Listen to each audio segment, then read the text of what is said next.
Yung nobody will know kung gaano kahirap yon unless napasok ka sa ganong sitwasyon. Which leads me to the next question. Meron na bang nangyari sa inyong similar to this? Like merong fumrend sa inyong partner tapos biglang, parang iba na to ah.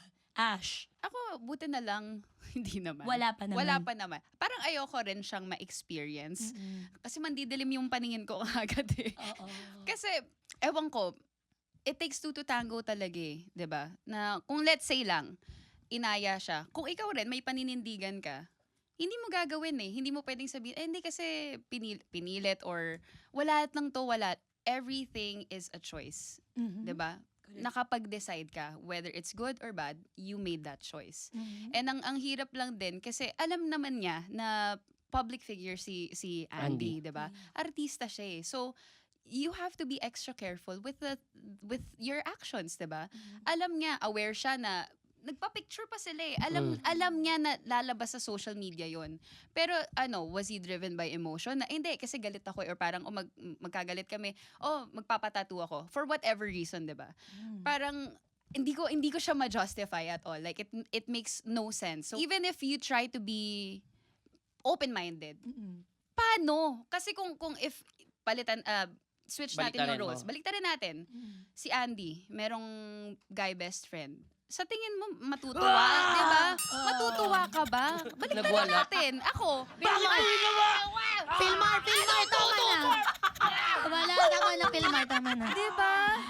Pinagat yung mic. Ang hirap. Ang hirap. Ikaw, Hindi, kasi ako may best friend ako eh. Na girl. babae. nako, Si so Jelay. gagawin mo.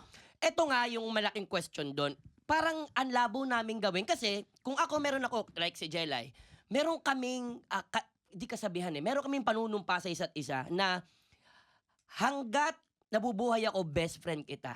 Pwede naman na yun eh. Ang Ibang part, cute. ibang part na kasi yung parang, Jelay, para mas matindi yung pagiging magkaibigan, mag-matching tattoo tayo. Parang nonsense siya, no? Hindi ko naman ginajudge kayong dalawa, no? Pero siguro kung kaming dalawa, hindi namin siya gagawin.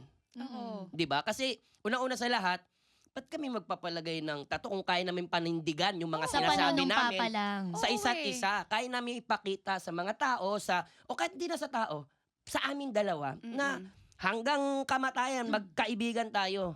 Mas okay siguro yun. Yes. Yeah. Kailangan ko ding mag-voice out para sa mga nakakarelasyon ng mga taga-showbiz na non-showbiz. Kasi medyo may angulo din na gano'n, no? Although sinabi mo na nga na he should be aware na public figure si Andy, na si Andy is facing so many challenges kasi nga her life is very, very open Yeah. to Very everybody, public to eh. scrutiny, to bashing, lahat ang dami. Pero tignan din naman natin yung side ng mga non-showbiz people that are involved with us. It's very difficult to be with someone so public din na parang lahat ng moves mo is Bantay. being watched o Yeah. calculated ka na kasi baka may masabi ang mga tao. So, sometimes we make stupid decisions kasi nga we are so scared na may ganong perspective ang mga tao sa atin. And of course, syempre, we earn. And what we earn naman is fabulous. Yes! Yes! Fabulous! Alright, so may ganon din yan, lalo na pag girls, yung male ego, Oo. 'di ba? Meron ding pag-uusapan yung mga tao about it. So nabubruise ang ego nila. Minsan may ganon din silang struggle. So we have to hand it to the both of them. I think marami sila nang napagdaanan in the many years that they've been together. Tapos isa lang ito sa marami pang pagdadaanan nila. And Mismos. we hope and pray na silang dalawa is sana next time make more mature and conscientious choices. Yes. Hindi pwedeng parang kasi may mga bata na. Mas At saka maging grabe yung ang dami- communication oo. sana. Oo. may edad na rin naman din sila. Kung teenagers to, siguro medyo natin, no? Ay, mga bata to. Bata pa eh. Oo. Gagano ka na. Oo. But they are parents, they're about to get married, they chose a life on the island na simple and meron silang pagtutulungan bilang mag-asawa sa simpleng buhay na to. Sana dun mo, ganun. Ibang pagtutulungan na yata itong gusto ko Iba yan. mangyari Iba yan. Oo. Yun lang yung akin. Parang no, kailangan talaga din nating intindihin. Mahirap din naman yung sitwasyon nila. Mahirap, pero pinasok niya rin lang. So, bukas dapat mata medyo- nila Oo. nung pagpasok nila. Kumbaga tignan na lang natin yung nangyari na to isang malaking aral para sa kanila. 'Di ba? Ikaw ba, Hershey, may ganun ka ba na sitwasyon? Or you know somebody na nangyari yun? Yung ano? You may friend. You may friend. Yung ang dami-daming ganyan. Tapos nandito ka na. Alam mo, Ash, Parang ano, kasali ba si Hershey sa universe natin? Parang wala yung signal. Hindi, kasi nakapula siya. Hindi umabot yung signal. Bakit kayo lahat naka-green? Hindi, ano ka ba? Tapos na ang Christmas, ah. Nakakainis. Oo. Sorry, what's the question, Your Honor? Lahat ng vitamina napunta sa dede, nawala na yung ano, nawala na sa utak. Oo. Ano ka ako, yung may kaibigan ka bang ganon? Ano nangyari ba yun? May kaibigan ako Na may matching tattoos o parang same yung kwento sa kanila, ganun. meron akong story na ako lesson learned Oh, in a sige, go. relationship. Okay, Pero okay. hindi naman best friend. Okay, sige man, share mo yan. Go, go. So, kasi I had a relationship before. Tapos, meron kasi akong dog with my ex. So, I had a 6-year na ex. Tapos, okay kami, like friends kami. Pag tinignan mo yung message thread namin, it's really about the dog. So, means, ito yung vet bill niya. Ikaw naman this weekend, nagpapalitan kami. Co-parenting. Oo, parenting kasi kami. anak talaga ang Oo, pets. totoo. Yes. Like, hindi lang siya dog, family siya. And ako parang hindi ko kaya na, hindi sa akin lang to. Kasi gets ko din siya, mahal nga yung dog. And ayokong ipagkait sa dog namin yun. Mahal din nga yung tatay niya eh. Mm-mm. And then, so when I had an ex-boyfriend noon, so after my 6-year ex, I had an ex-boyfriend. My next boyfriend. Ang dami my namang ex dami. ni Hershey. Bakit? Hindi ko. Masyadong maganda. Hindi naman, hindi naman. Monyeka. Mapagmahal ka lang, Hershey. Mapagmahal Thanks ka for lang. reframing Yes, that. Yeah, yes. I Mm. love so much. You have so much love to give. So much love to give. Overflowing. Guys, alis muna ako. So, nung may ex ako na nun, sinasabi ko na, okay lang ba with you na kausap ko yung ex ko? Mm. Si ex number 1. Okay, katabi ko kasi, ex number 2, okay lang ba na kausap ko si ex number 1? Oo. Okay lang ba na ganito? Tapos parang sabi niya na, well, naninibago ako sa setup kasi ngayon lang ako nagkaroon ng girlfriend na close pa with her ex. Sa Pero ex, I will try to understand. Mhm. Gumanon siya. So, ako parang, akala ko, okay na yung ganon. Kasi for me, a yes is a yes, a no is a no. Mhm. Hindi ko alam, ito yung lesson learned ko the hard way na sometimes pala yung mga tao nag-yes, pero it's not a yes. Deep inside. Ah. parang, okay lang. Yun yung sinasabi ko kay Ash, mahina ako sa ganon. Mahina ako sa mga reading between the lines.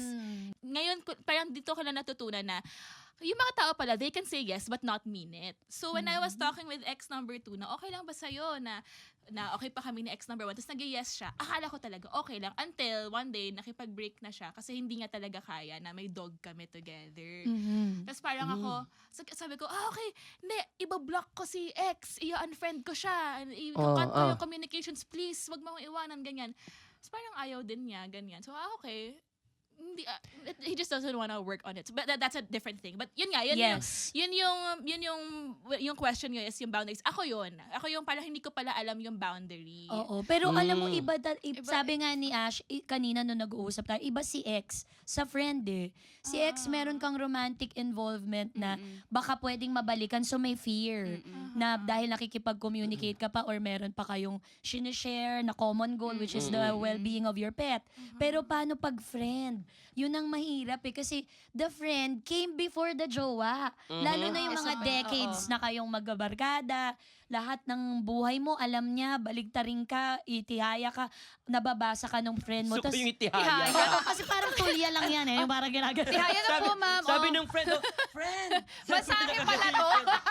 Friend, tama pa ba to, friend? Ganon-ganonin ka. Normal Kumbaga, pa ba to? Sige, halika na.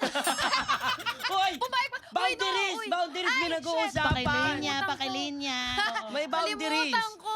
Diba? Paano kung yung friend mo, sobrang kabisado ka, tapos may problema ka matindi bago pa lang si partner. Siyempre si isa, Oo, palapit eh. siya dun sa taong nakakaintindi sa kanya. Lalapit siya dun sa nakakakilala sa kanya. Pero si partner, napag-iwanan. Paano naman yun? Anong gagawin nyo? Tsaka parang 10 years na rin silang best friends daw diba? Yun nga daw ang kwento. Kaya parang, and then, tsaka ang daming lumalabas ng mga videos or photos na talagang magkakilala na sila from before Yes. pa. So, Before kaya- Andy? Yeah. Yes. Oo, 10 years na Oo. silang Oo. friends talaga. Oh, 10 years na silang friends talaga eh. Ulit-ulit. Ulit-ulit. Parot, parot. Alam mo pala talaga. Pero sorry, sa mga kaibigan namin na hindi na namin masyadong kinikita, alam nyo naman kung totoo kayong kaibigan, hindi tayo mawawala sa friendship Naman. level eh. 'Di ba?